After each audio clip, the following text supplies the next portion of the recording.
खालिद बिन वलीद का जन्म 592 ईस्वी में अरब के एक प्रतिष्ठित कबीले बनु मखजूम में हुआ था। उनका कबीला योद्धाओं और कुशल घुड़सवारों के लिए प्रसिद्ध था। उनके पिता वलीद बिन मुगीरा मक्का के एक धनी सरदार थे और अरब में अत्यंत सम्मानित व्यक्ति माने जाते थे। खालिद बचपन से ही तलवारबाजी, भाला फेंकने और घुड़सवारी में निपुण थे और उन्हें अरब के सर्वश्रेष्ठ योद्धाओं में गिना जाता था। इस्लाम के खिलाफ लड़ाइयां जब पैगंबर मोहम्मद ने इस्लाम का प्रचार शुरू किया तो शुरू में खालिद इस्लाम के कट्टर विरोधी थे। उन्होंने कई युद्धों में काफिरों की ओर से भाग लिया। विशेष रूप से उहुद की लड़ाई 725 ईस्वी में उनकी भूमिका बहुत महत्वपूर्ण थी।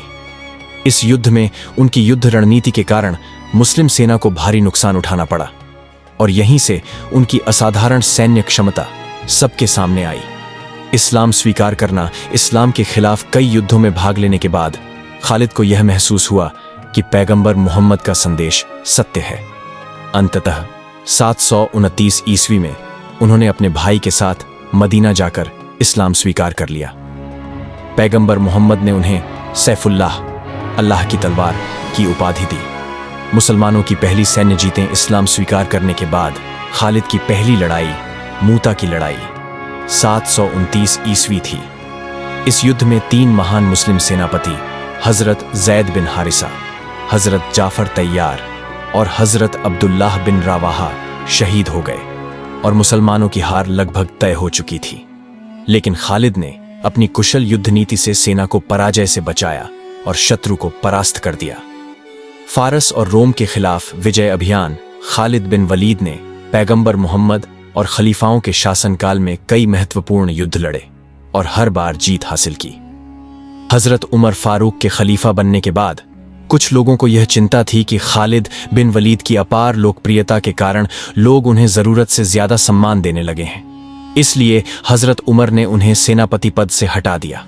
लेकिन खालिद ने इसे बिना किसी आपत्ति के स्वीकार कर लिया और एक साधारण सैनिक के रूप में इस्लाम की सेवा जारी रखी, क्योंकि उनके लिए इस्लाम की सेवा ही सबसे महत्वपूर्ण थी।